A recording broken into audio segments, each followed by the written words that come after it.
Amigos, muy buenos días. Bienvenidos a nuestro primer podcast de la mañanita, 10:22 de la mañana aquí en Toronto. Y fíjense que hoy vamos a estar analizando una nota que tiene mucho de cierto. Rusia y China están jugando muy en serio en el tablero global y estarían preparando un golpe mortal a Estados Unidos y Europa con sanciones de represalia. Los patos tirándole a las escopetas desde el punto de vista de la hegemonía occidental.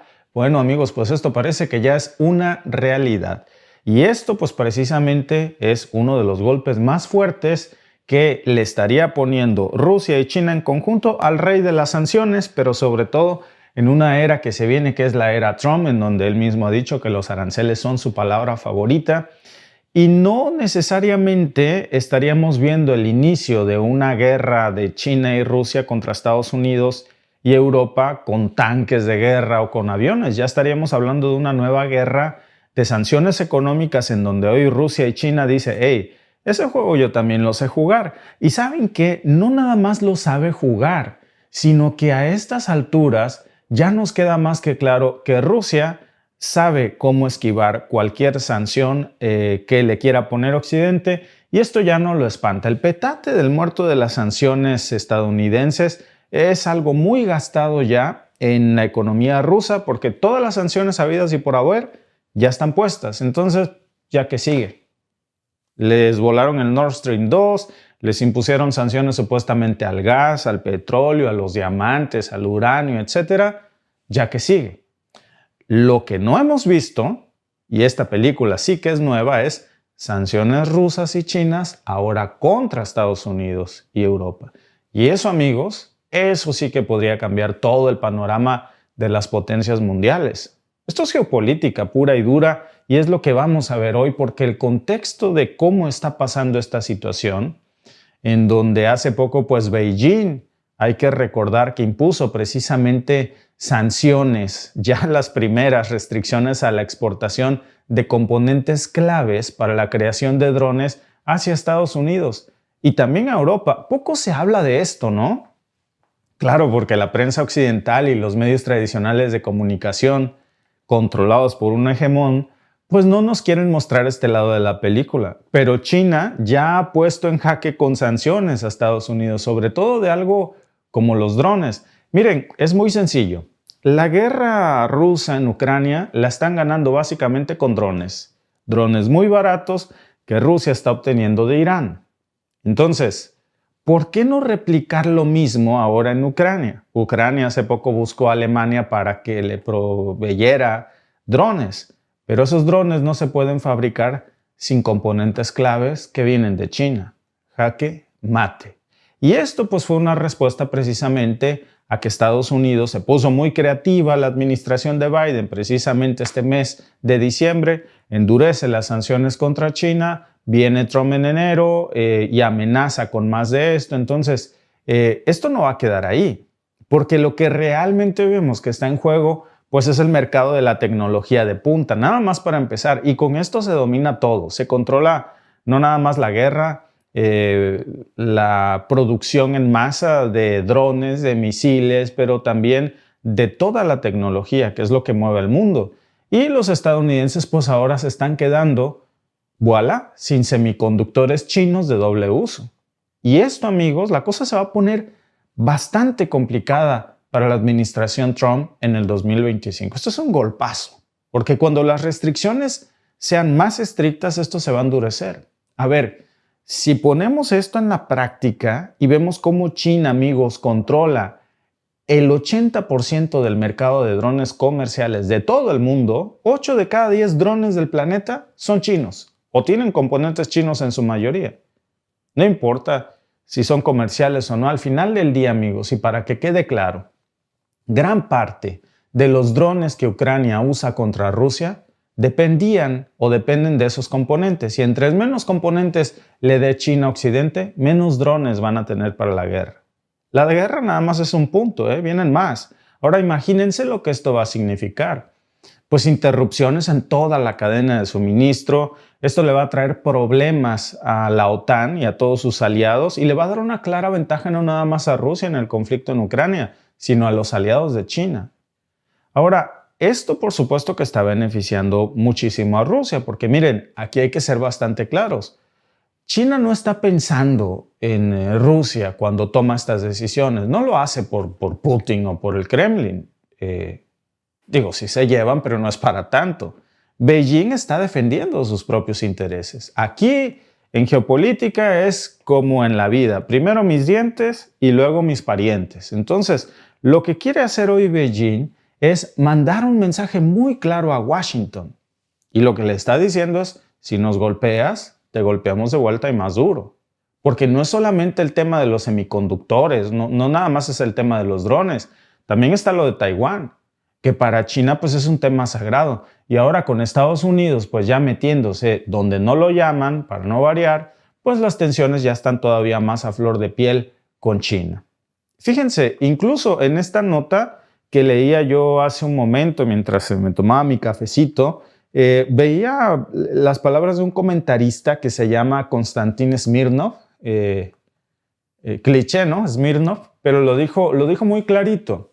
Dice aquí en este artículo, cualquier cosa que limite las capacidades de los enemigos de Rusia es buena para Moscú.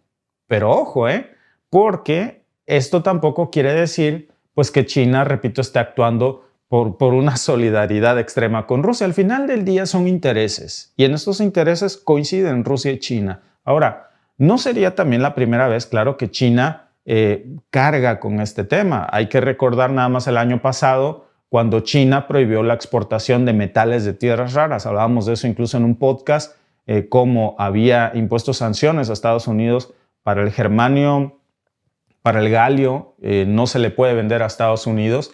Y estos metales, amigos, son básicos para que Estados Unidos pueda fabricar productos electrónicos y militares. Entonces, esto sin hablar, por supuesto, de la tecnología de punta. Y si a todo esto le sumamos que prácticamente todos los productos del complejo militar e industrial estadounidense, ya sea, pues llámenlo ustedes Lockheed Martin, Raytheon, lo que sea, pues ya se imaginarán cómo lo está poniendo en jaque China. Es un desastre para ellos. Miren, en gran parte por esto tienen un retraso tecnológico militar tan grande en Estados Unidos. En gran parte por esto es la fecha en la que no pueden desarrollar con éxito la producción de su primer misil hipersónico. Porque tienen este bloqueo, tienen estas sanciones chinas.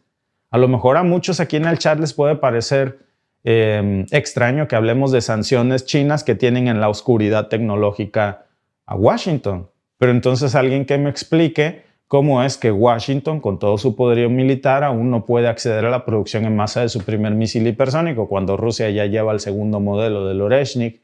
Y entonces, pues aquí estamos viendo. Un dato curioso, fíjense. No sé si sabían ustedes que durante esta guerra en Ucrania, Estados Unidos y Europa no producían suficiente pólvora. Tuvieron que comprarla. ¿Y saben a quién tuvieron que comprarla? A China. Y esto es bastante irónico porque pues nos lleva a la gran pregunta. Ahora con esta alianza de Rusia y China, ya en la misma sintonía, ¿pueden incluso paralizar a Occidente? Pues yo creo que en teoría sí. Porque si vemos varios de los puntos claves que hoy están aquí, vemos por ejemplo cómo, fíjense, esto por el lado de China, pero por el lado de Rusia estaríamos hablando de combustible nuclear. Rusia ya interrumpió a estas alturas buena parte del suministro de combustible nuclear a los Estados Unidos. La primera sanción rusa que le ha dolido muchísimo a Washington. Claro, los estadounidenses tienen reservas de uranio, pero en unos años esas reservas se van a acabar. Y luego Rusia también controla todas las tecnologías y reactivos necesarios pues para producir uranio en Kazajistán. Entonces, Rusia es un monopolio de uranio en el planeta. Y tarde o temprano el que quiera energía nuclear necesita de Rusia. Esta no es una guerra comercial que pueda ganar Trump, ¿eh? Así que Putin sabe que tiene ese as bajo la manga. Pero también vemos el as de las tierras raras que están haciendo el 1-2 aquí entre China y Rusia, que entre los dos nada más controlan, fíjense, el 90% de los metales de tierras raras de todo el planeta. 90%, amigos, eso es un monopolio completo. Todos estos metales los necesita mucho Washington para fabricar desde electrónica hasta lo que más le encanta a Biden, armas. Y si China y Rusia deciden cortar por completo este suministro, pues es muy fácil saber lo que va a pasar con todas las industrias estadounidenses y de la OTAN en general. Se van a quedar en pausa. ¿De qué hablamos? Pues miren, hablamos de titanio, que este también es otro punto interesante, porque Europa y Estados Unidos intentaron, digamos, sancionar el titanio ruso. ¿Se acuerdan? Nada más que después se dieron cuenta de que no había reemplazo. Todos los aviones de Airbus, todos los aviones de Boeing, donde por cierto trabajaba Blinken antes de girarla de secretario de Estado, pues dependen del titanio ruso. No solamente por los materiales, también por los productos terminados que de alguna manera pues solo Rusia fabrica. Y en pocas palabras, pues ya vemos cómo si se acaba el titanio ruso, se detiene toda la industria aeronáutica estadounidense por varios años. Luego vienen por supuesto los chips de Taiwán. Y aquí viene el golpe maestro, fíjense, porque China de alguna manera está cada vez concentrando más tropas alrededor de la isla de Taiwán. Que ojo con esto, recordemos que Estados Unidos reconoce a Taiwán como parte de China. Desde hace muchísimo tiempo que Estados Unidos sostiene la política de una sola China. Nada más que por un lado dice eso y por otro lo arma hasta los dientes. ¿Qué va a pasar si China decide dar el golpe maestro de invadir Taiwán o de reclamar Taiwán? Como me lo quieran decir en el chat, pues el mundo se va a quedar sin chips, porque prácticamente todos los dispositivos que usamos pues tienen componentes taiwanenses. Y según Washington, Taiwán es parte de China. Según Estados Unidos, que reconoce la política de una sola China. Entonces, Occidente hoy, pues de alguna manera se está disparando nuevamente en el pie, mientras vemos cómo Europa sigue cometiendo los mismos errores garrafales, abandona la energía rusa, el plutonio, el uranio, las tierras raras, el gas, el petróleo, y ahora están pagando esas facturas energéticas altísimas. Y bueno, pues todo esto pasa precisamente mientras Estados Unidos se beneficia muchísimo vendiéndole a Europa gas a precios infladísimos. Así que, pues en lugar de castigar a Rusia, terminaron castigándose ellos mismos y sus propios bolsillos. ¿Quién pierde al final del día? ¿Quién gana al final del día? Y esto, amigos, pues nos lleva a reflexionar qué tan sostenible es realmente esta estrategia occidental que por alguna extrañísima razón Europa ha comprado, en contra de su propio desarrollo, en contra de su propia competitividad, porque hoy Europa es cero competitivo. Europa no puede competir en ningún lugar del mundo porque tienen energías carísimas. ¿Cómo creen que Europa puede competir en precios con alguien fabricando con una energía tan cara? Pues no pueden, simplemente tienen que depender de otros. Y ahora pues vemos cómo pues esto los está obligando de alguna manera a intentar cambiar de rumbo. Y ahora pues viene el 1-2 porque ya vienen estas restricciones de China y de Rusia que comienzan a, digamos, morder más fuerte, comienzan a amenazar ya con lo que viene en esta nueva etapa de guerras comerciales que vamos a ver en el mundo. Y ya estamos viendo precisamente cómo es una partida de ajedrez global en donde Rusia y China pues están jugando muy interesantes las cartas que están poniendo sobre la mesa. Se ve que están muy fríamente calculadas. Y por otro lado vemos a un Occidente que parece pues que está pues reaccionando más que planeando. Y esto no es solamente una disputa comercial, de la que tanto le encanta a Trump y de las que vamos a estar hablando muchísimo en adelante. Podríamos pensar que es la especialidad de Trump, pero el mundo ha cambiado muchísimo en los últimos 4 años después de la era Biden. Y este, amigos, es un cambio en el equilibrio de poder mundial al que Trump no estaba acostumbrado.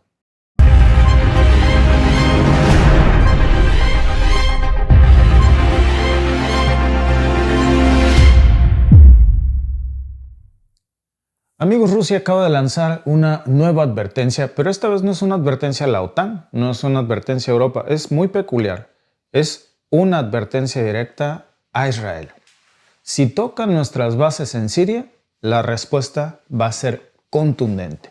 Y además acaba de lanzar una advertencia más adicional a esta de la evidente preocupación que Rusia tiene en estos momentos en contra de los ataques. También acaba de lanzar otra acusación, otra advertencia acerca de que Israel estaría buscando convertir a Siria en una tierra quemada y una tierra desarmada Rusia condena ataques de Israel contra una Siria ya desestabilizada. Y lo que estamos viendo, amigos, pues ya es aquí un mensaje muy directo, un descontento evidente de Rusia en estos momentos, que no es una amenaza cualquiera, ¿eh? Es un mensaje que está dejando todo ya sobre la mesa. Miren, estamos hablando de bases militares rusas que son claves precisamente para el Kremlin en Medio Oriente y que hoy están totalmente expuestas. Y esto pues ya de alguna forma nos está mostrando un conflicto que está escalando demasiado rápido. ¿Por qué? Bueno, pues porque Israel no solamente está atacando en estos momentos objetivos militares en Siria, sino que prácticamente está reduciendo a todo el país en cenizas. Es parte de algunas de las acusaciones que hoy se están haciendo. Y eso pues para Moscú pues es una línea roja muy grande. Piensen nada más en esto y la lógica me parece que es más que evidente porque en solamente 3 días pues ya hemos visto cómo Israel ha destruido el 80% de las fuerzas armadas sirias en un tiempo récord. Hablamos por supuesto de aviones, hablamos de radares, de municiones, lo que sea. Entonces, mientras todo esto pasa, pues Rusia está viendo cómo sus aliados más importantes en la región se están desmoronando. Y lo que viene después, pues podría ya poner a 2 potencias mundiales en un verdadero choque directo, porque si hay algo que en estos momentos, amigos, está dejando claro el Kremlin a través de su propio portavoz, que es la declaración, se las muestro tal cual, es la declaración que acaba de hacer Dmitry Peskov, que dice que la seguridad precisamente de las bases rusas es su prioridad absoluta. Y no solamente lo está diciendo, sino que ya de alguna manera están movilizando tropas a Siria, están reforzando posiciones. Entonces, para los que de alguna manera creían que Rusia iba a dejar ahí olvidados sus bases y a cancelarlas y a salir huyendo, pues ahora parece que no están dispuestos tan fácilmente a hacer algo así. Entonces, imagínense este escenario que estamos viendo a partir de estos momentos, en donde ya Rusia, con todo su poder militar, en un frente directo con Israel, respaldado a su vez Israel por Estados Unidos, pues ¿qué pasa si esta tensión escala mucho más allá de Siria? Porque Israel no está solo en esto. En Siria en estos momentos también hay bases estadounidenses. ¿Qué pasa si toda esta advertencia rusa, cuando dice que la amenaza o la respuesta va a ser contundente, con esa palabra tal cual, pues se convierte en algo más que una simple amenaza?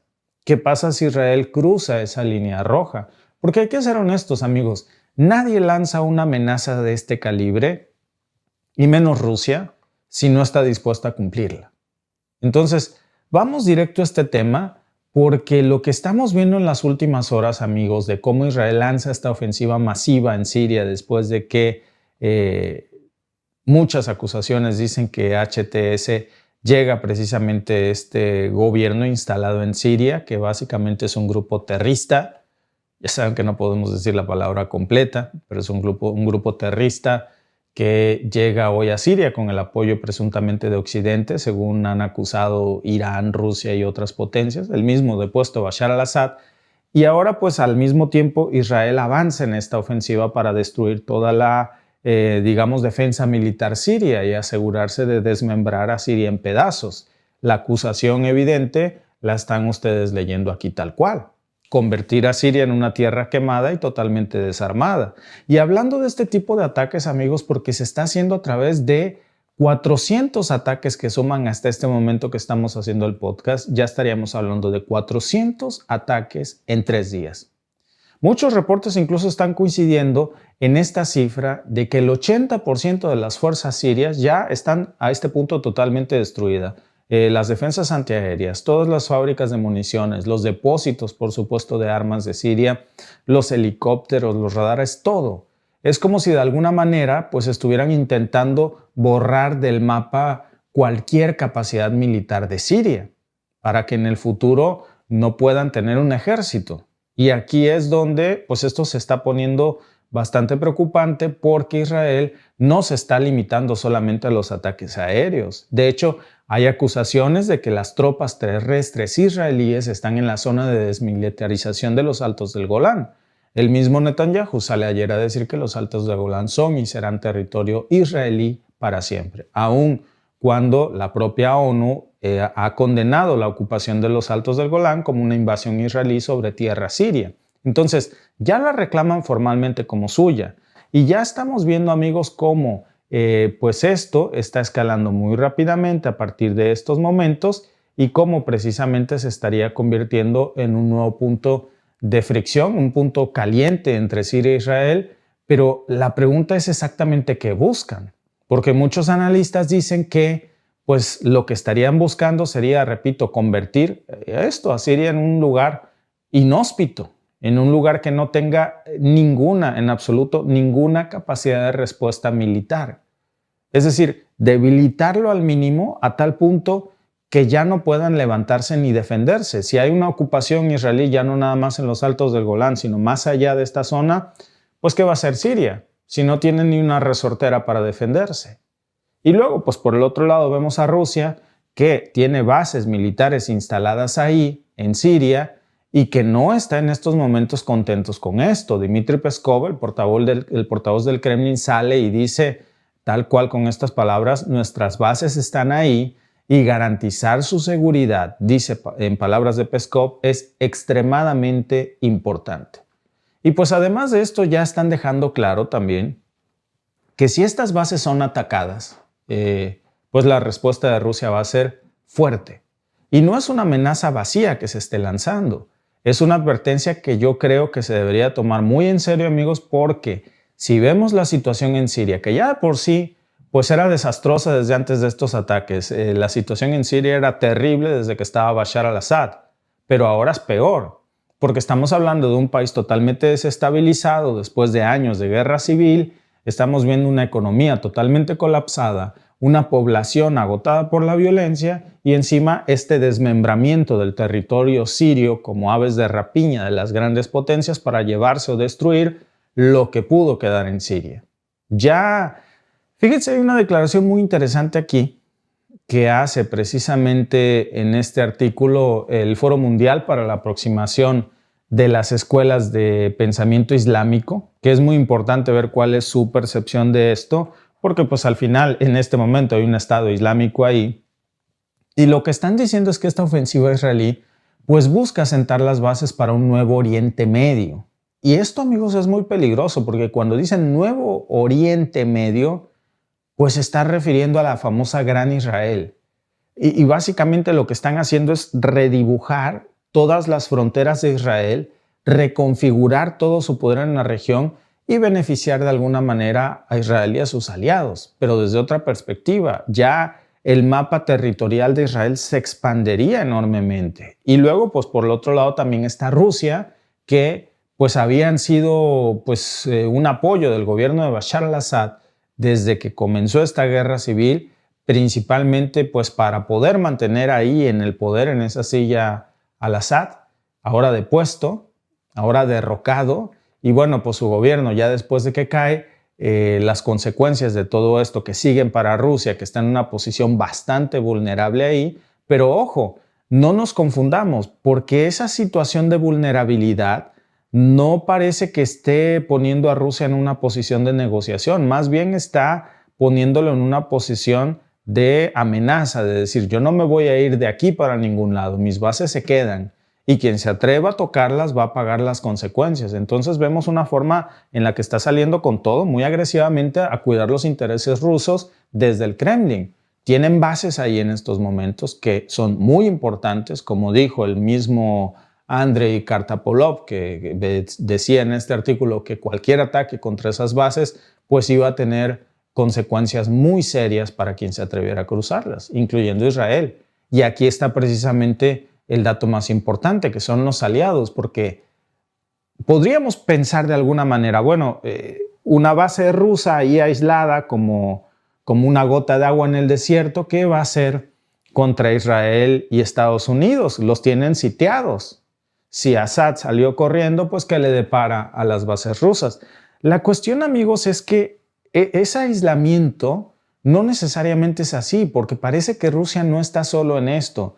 Ahora más que nunca están haciendo una mancuerna con Irán y tienen todo el respaldo de Irán, pero también muy seguramente, amigos, esto es algo que yo no he podido confirmar, pero es un análisis propio, que yo creo que esta nueva mancuerna que vamos a ver cómo el círculo se va a cerrar para hacer un enroque entre Irán, por supuesto, también vamos a ver un nuevo enroque con Rusia y también otro enroque con Irak. Esta va a ser la nueva triada que se va a hacer, porque el que sigue después de Siria es Irak. Ese va a ser el siguiente objetivo y sabe Irak que tiene que protegerse y esta alianza se tiene que cerrar así. Entonces, no están solas estas bases rusas y jugarían un papel muy importante para Irak y para Irán en estos momentos. Y si la situación escala, pues lo que vamos a estar viendo es un conflicto mucho más grave en donde estos nuevos aliados van a cerrar filas y se van a involucrar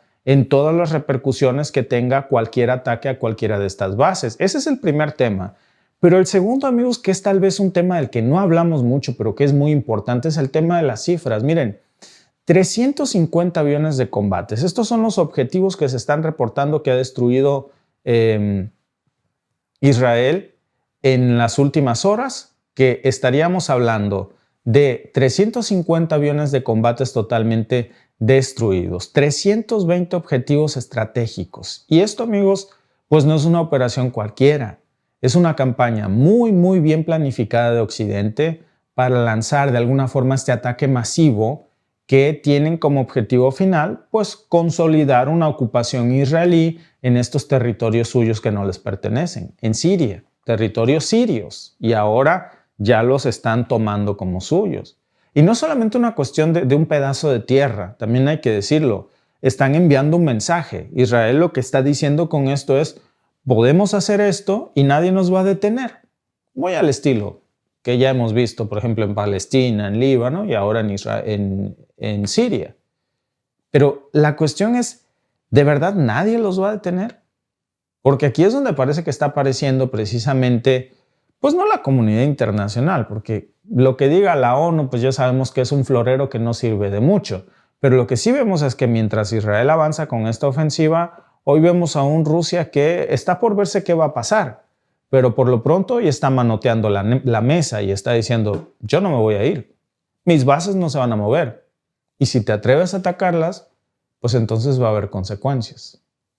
Repito, si dijéramos, bueno, ¿qué puede hacer una base rusa contra todo el ejército de Israel y las fuerzas estadounidenses de la región? Nada. La cuestión es que no se trata solamente de esas bases rusas. Se trata de una tríada que seguramente estaremos viendo que se configura a través de Irak e Irán. Esta alianza de facto ya está, pero ahora más que nunca se va a cerrar el círculo, porque el que sigue después de Siria es Irak. Irak lo sabe.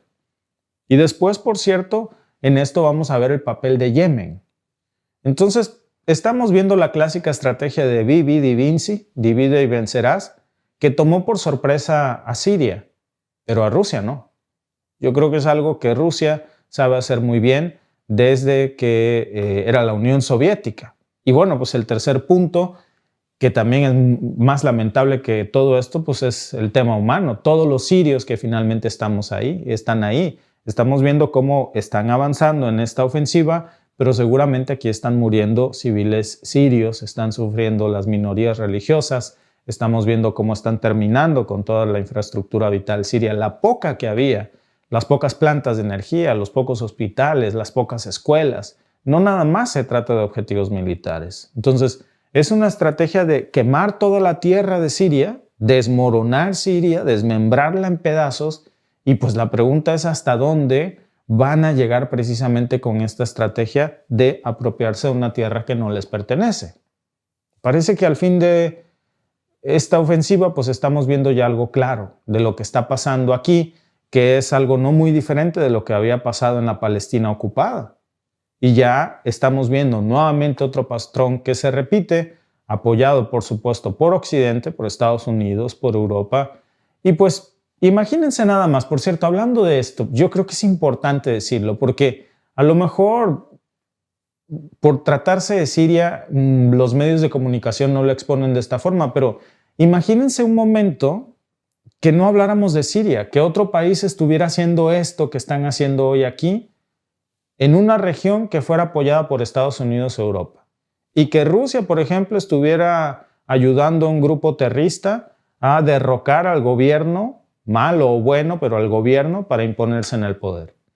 Pues las condenas serían inmediatas. La CNN no estaría entrevistando a ese líder terrorista como está entrevistando antier al líder de HS en una exclusiva que le dio. Ahora resulta que le encantan los medios occidentales a este grupo de HTS. Incluso le pregunta a CNN, ¿qué opinas de que en el pasado te hayan llamado terrorista? No, vemos a un líder muy mesurado, que ha crecido personalmente. Es propaganda pura. Pero si esto pasara del otro lado, amigos, pues no estaríamos hablando de lo mismo. Es sumamente delicado, porque al final, amigos, ese problema se queda para los sirios.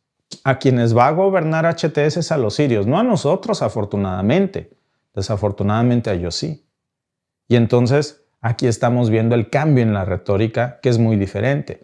Y luego pues hay aquí una evidente hipocresía en los medios de comunicación que apesta, de cómo están manejando esta narrativa, cómo estamos viendo en su mayoría a los noticieros hoy presentando este eje occidental como un héroe que lucha contra el terrorismo, mientras que ponen a un líder terrorista en Siria. Y entonces vemos cómo pues del otro lado vemos a Irán y a Rusia como los villanos de la historia. Y miren, no se trata de héroes o villanos. Yo tampoco quiero decir con esto que Irán y Rusia son los buenos e Israel y Estados Unidos son los malos, pero tampoco que nos vendan esta narrativa. Esto es geopolítica y entonces son intereses, punto. Los intereses. Pero cuando esos intereses chocan con el derecho internacional, cuando esos intereses llevan a algunas potencias a poner en el poder a una persona que está acusado de ser lo peor y de cometer las peores atrocidades que se han visto en Medio Oriente y todavía intentar lavarles la cara con CNN, amigos, me parece que esa situación sí ya es bastante delicada. Porque entonces, ¿quién está desestabilizando a quién? ¿Quién está cruzando las fronteras de quién? ¿Quién está lanzando ataques masivos? A Rusia se le dice invasor por la guerra en Ucrania, pero a esto que está pasando en Siria se le dice, según Biden, acto de justicia. Entonces, al final del día, lo que estamos viendo hoy aquí en Siria no es solamente un conflicto más, amigos, es quitarse las caretas de una hipocresía que se había estado vendiendo en la administración de Biden y que hoy simplemente no se puede sostener.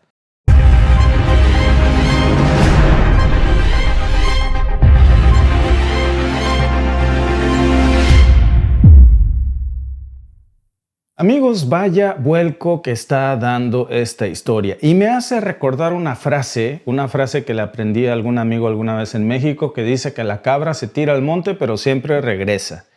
Vimos apenas hace una semana a personajes como Doug Ford, el mayor, el gobernador de la provincia de Canadá, lo que sería como gobernador, que aquí es el mayor, pues renegando de México, diciendo que era un insulto comparar a Canadá con México, queriendo pues emparejar su discurso con Donald Trump, decir tú y yo somos iguales, Trump, no le hagas caso a México, mira, ellos nunca serán de los nuestros.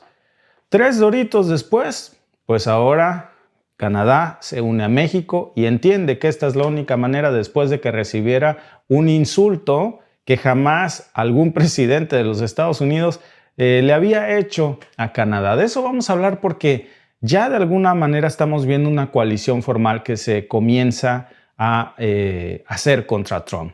Y esto que la batalla apenas empieza, digo, Trump todavía ni siquiera toma protesta y primero vimos cómo Claudia Sheinbaum, la presidenta de México, quien no solamente desmintió las declaraciones de Trump sobre esto de anexar a México como el estado número 51 de la Unión Americana, háganme el favor, sino que también le dijo que México no se vende y que por cada arancel que Trump le ponga a México, México le va a poner un arancel igual a Estados Unidos. Bueno, no se quedó ahí. Sheinbaum después de eso también anunció que México no iba a seguir negociando con Trump a través de los medios de comunicación y que era diatriba, retórica, pues de alguna manera para congraciar con los seguidores de Trump y que pues como decimos en mi rancho también, a palabras de borracho, oído de cantinero. Entonces, básicamente lo que dice Sheinbaum cuando dice yo ya no le voy a contestar a Trump de sus cosas que dicen los medios de comunicación, lo que nos quiere decir en castellano es a palabras de borracho, oído de carnicero. Yo no voy a, perdón, a palabras de borracho, oído de cantinero.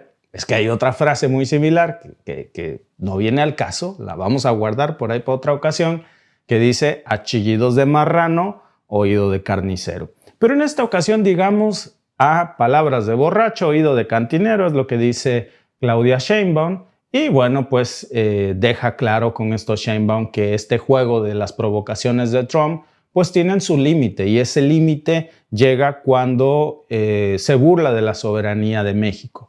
La cosa es que no nada más pasó con México. A esto ya se le suma un nuevo aliado. Miren, se los dijimos. Sheinbaum se lo dijo a Canadá, se lo dijo a Doug Ford, el mayor de la provincia de Ontario. No quisieron escuchar al principio.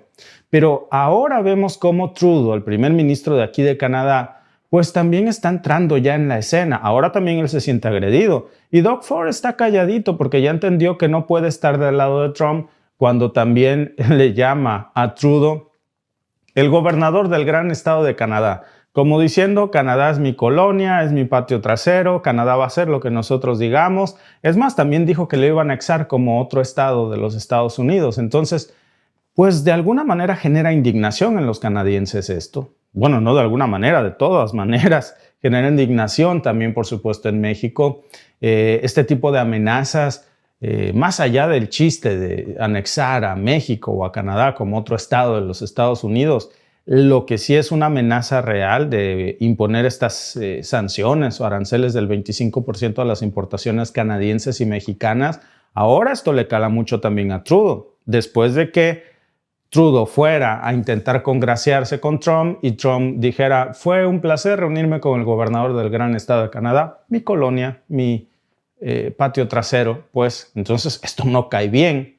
Trudeau no solamente sale a rechazar esto que consideran pues como un insulto en la sociedad canadiense, sino que también pues son acusaciones de Trump que se han hecho en contra de Canadá sobre pues el contrabando, digámoslo de alguna manera, porque también estamos conectados en Facebook y queremos compartir esto. Dicen, por cierto, déjenme hacer una pausa, porque dicen nuestros amigos en Facebook que no se escucha. Entonces, déjenme ver si podemos hacer algo. Si no me escuchan en Facebook, bueno, pues en YouTube nos pueden seguir y en YouTube sí que nos pueden escuchar. Díganos nuestros amigos en YouTube si sí nos están escuchando, si todo está bien por aquí. Antes de que sigamos hablando de esto, déjenme, dicen que no se escucha en Facebook. Muy extraño, muy clásico de Facebook también, ¿qué les puedo decir? Pero síganos en YouTube si no nos han escuchado aquí. Pero bueno, vamos a finalizar este streaming en Facebook porque parece que nos acaban de censurar. Pero les decía yo, de alguna manera, lo que estamos viendo aquí es cómo ya se suma ahora a esto Justin Trudeau, que ya dice que está listo para responder con los propios aranceles canadienses. Es decir, Sheinbaum primero dice, por cada arancel que tú me pongas, yo te pongo otro igual. Ahora contesta de alguna manera también pues Trudeau y dice, yo voy a hacer lo mismo. Te lo dijimos. Dos líderes de dos países que son los vecinos de lado y lado ya están asumiendo la misma postura contra Estados Unidos. Dicen, no vamos a dejar que Trump nos trate como un estado más de su imperio. Imperio, pues es una entre comillas, ¿no? Y vamos por partes, porque para entender, amigos, qué es lo que está pasando aquí, pues Trump está en su segunda vuelta como presidente y muy fiel a su estilo que hemos visto, pues ha decidido que la mejor estrategia para hacer América grande otra vez, Make America Great Again, que es su frase, pues es enemistarse con sus vecinos más cercanos. Es esta estridencia de pelearse con México, de amenazar a Canadá. Con México salió con que quieran anexarnos a su territorio, como si el mundo estuviera en el siglo XIX y pudieran dar conquistando o anexándose territorios como si fuera un tablero de Risk. Pero Sheinbaum pues no se quedó callada. sale en una conferencia, lo dijimos en su momento, le recuerda a Trump que México es soberano, le dice que México es libre, que es independiente, básicamente un ni lo pienses, pero con mucha diplomacia. Y luego pues está el caso de Canadá. En una entrevista reciente, déjenme mostrarles algunas de las notas que están circulando aquí en el lado canadiense. Trump dijo que si Canadá no cierra su frontera y no toma medidas contra el contrabando, pues ya saben ustedes de qué nos va a imponer un arancel del 25%. ¿Y cuál es la respuesta ahora de Trudeau después de que le llena el buche de piedritas? Pues le da también una especie de advertencia económica a Trudeau. Le dice que estos aranceles, lo mismo, por cierto, más bien se copia del discurso de Sheinbaum, nada más que llega al mame una semana tarde, ¿no?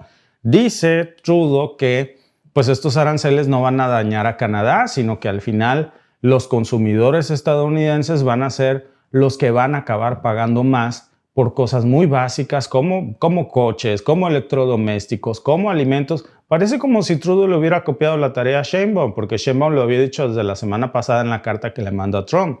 Y Trump pues parece como que no entiende cómo funciona esto de los aranceles.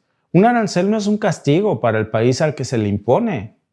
Un arancel es un impuesto que pagan las empresas que importan productos y esas empresas, en lugar de asumir el costo, pues lo transfieren al consumidor. Ellos no le van a perder. Entonces, cuando Trump dice que le va a poner un 25% de aranceles a México o a Canadá, no es que el gobierno de México le vaya a pagar un centavo a Estados Unidos, es que las empresas que están en México van a tener que pagar un impuesto adicional a Estados Unidos. ¿Y saben de dónde son esas empresas que van a pagar? Pues la mayoría son estadounidenses. Las empresas de autos de Ford o de Chevrolet o de etcétera, General Motors en general, etcétera, Tesla, que quería ponerse en México, pues son empresas estadounidenses. O sea, al final del día, cualquier estadounidense que vaya al supermercado va a terminar pagando eso. Entonces, el 25% es un castigo para los mismos estadounidenses, no para México ni Canadá.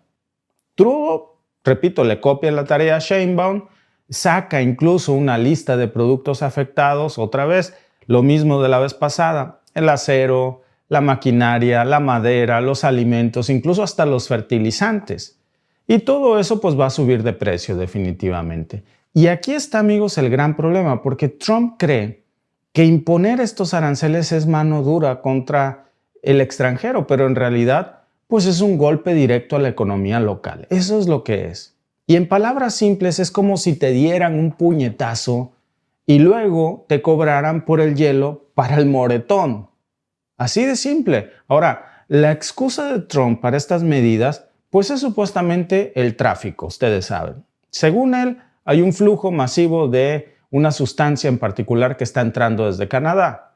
Pero amigos, los números no mienten. En el 2022 las autoridades estadounidenses confiscaron 21,000 libras de fenta en la frontera con México. En la frontera con Canadá, 43 libras. 43. Entonces, Trump está haciendo una tormenta realmente en un vaso de agua. Es como si armara un escándalo porque alguien dejó caer un paquete de harina en una panadería. Ahora, la cuestión es que alguien me puede decir, y con justa razón, se ha incautado más del lado mexicano porque hay más control del lado mexicano y también seguramente porque hay más tráfico por la ruta que sigue de América Latina. De Canadá, pues no es una ruta terrestre, es puramente una ruta marítima y les cuesta más trabajo y todo se encarece. Pero al final, en parte tiene razón en que no hay suficiente control de nuestras fronteras canadienses, sobre todo de las portuarias, de las que están en Quebec, en Montreal. Pero, pues al final del día se trata de esta estrategia de mano dura con los aranceles que no tiene nada que ver con el tráfico. Esto, amigos, es una distracción. Es como intentar apagar un incendio en la cocina, pues regando gasolina. Es todo lo contrario. ¿Saben qué es lo que ha hecho Trump hasta ahora? Unir a quienes apenas la semana pasada parecían bastante desunidos, que es un Canadá que parecía cada vez más distante de México, que quería decir, no, mira, Trump, tú y yo solitos negociamos, deja ya México, que ellos no son de los nuestros, es más, ni inglés hablan, ya ves que nosotros hablamos el mismo idioma, venimos del mismo lugar, nuestros países tienen un origen muy parecido, entonces pues vamos a entendernos entre nosotros. Bueno, eso parecía que era la idea de alguna manera de algunos políticos canadienses en la semana pasada y ahora todo está cambiando. Esta semana vemos a un Trudeau que no se queda callado, que se une ya a la propuesta de Claudia Sheinbaum y por cierto, esta es la primera vez que Canadá se enfrenta a Trump. En el 2018 pues vimos también algo muy parecido, pero ahora lo estamos viendo desde antes incluso de que Trump tome protesta, de que asuma el cargo. En el 2018 algo parecido pasó. Si ustedes se acuerdan, aquí en Canadá, ya sabemos cómo va a funcionar esto. Canadá le puso también aranceles al acero y al aluminio después de que eso es lo que hiciera Trump. Entonces, Trudeau responde de alguna manera con un efecto espejo, con medidas equivalentes. Lo que hace en ese momento es que le pone también tarifas a ciertos productos como por ejemplo al Bourbon de Kentucky, a las motocicletas Harley Davidson, al Wisconsin, a la ketchup que venía de Pensilvania. Básicamente lo que hicieron es atacar directamente a los estados republicanos. Se concentró ahí los aranceles de Trudeau en ese tiempo. Es decir, tú golpeas a Canadá, yo golpeo a tu base más radical de electores. Y entonces cuando ellos empiecen a quejar de que venden menos a Canadá, pues entonces vayan y reclámenle a Trump. Es la estrategia que siguió Trudeau en ese momento. Y parece que hoy es una estrategia que vuelve a sacar del cajón. Uses en casos de emergencia, sobre todo si Trump sigue insistiendo en este tema de los aranceles del 25%. Ya dijo que va a hacer lo mismo, que se une a la misma estrategia de Claudia Sheinbaum. Y pues aquí viene lo interesante porque estas medidas ya funcionaron antes. En ese momento, pues no solamente vimos cómo presionó muchísimo a los políticos republicanos. Al final del día lo que vimos fue que demostraron que Canadá pues no iba a ser el saco de boxeo de nadie. Esto lo sabe ya de alguna manera Canadá, pero no quería confrontarse directamente con Trump, sobre todo por los efectos económicos que esto va a producir, no nada más en el territorio canadiense, en todos lados. Muchos economistas pues ya están advirtiendo que va a venir una guerra comercial muy fuerte con México y Canadá y que esto pues va a llevar a una recesión, no nada más en México o en Canadá, en Estados Unidos. Aquí todos pierden, nadie gana. Incluso hay un modelo de Oxford Economics que habla precisamente de una situación muy hipotética esta, del arancel del 25%, y hace este dibujo de cómo esto lo que va a hacer es que todas las exportaciones, exceptuando las exportaciones energéticas de Canadá, pues se van a caer en un 2.9% así, nada más entre el 2025 y el 2026. Y eso sin hablar de toda la inversión empresarial que se va a desplomar. Y en Estados Unidos, pues tampoco crean que van a ir a un día de campo. Vamos a ver aumento de precios de todos. Los coches en Estados Unidos van a ser más caros. Los alimentos en general. Acuérdense que decíamos el otro día, 9 de cada 10 aguacates que se consumen en Estados Unidos son de México. 7 de cada 10 tomates son de México. Y así es un esquema que se repite. $15,000 adicionales va a costar cada automóvil en Estados Unidos, nada más por no fabricarse en México o por ponerles estos aranceles. Entonces imagínense, si un coche te costaba $25,000, pues ahora te va a costar $40,000 solamente por retirar la maquila de esos vehículos del lado mexicano. Entonces, pues esto va a tener un efecto brutal que al final del día va a impactar muchísimo a la economía estadounidense, hasta en lo más básico. Fíjense, yo veía un ejemplo hace rato de que un tostador que cueste, por ejemplo, 40 va a subir a 50. Zapatos, ¿no? Unos Nike que te cuestan 50, pues van a subir a 59 y $64. Hasta un colchón que te puede costar $2,000, pues va a costar $2,190 de un día para otro. Entonces, quien sufre es realmente el consumidor estadounidense. Pero el ego, de alguna manera, de Trump es el que está cegándolo a este camino de unir a, pues no sus enemigos, porque se supone que a esto le llamaban los tres amigos, pues se supone que era un pacto entre amigos, entre Canadá, México y Estados Unidos, y ahora vemos este distanciamiento en donde primero veíamos a un Canadá queriendo congraciar con Trump y decir, no, sí, México, no, México está cabrón, no, esos güeyes sí sácalos, porque ya ves, mira el relajo que traen, no, sí, mejor. Cuando la cargan con ellos, entonces ahora sí buscan a Sheinbaum y ahora sí, oye, ¿sabes qué, manita? Tienes mucha razón con lo de que dijiste de las sanciones.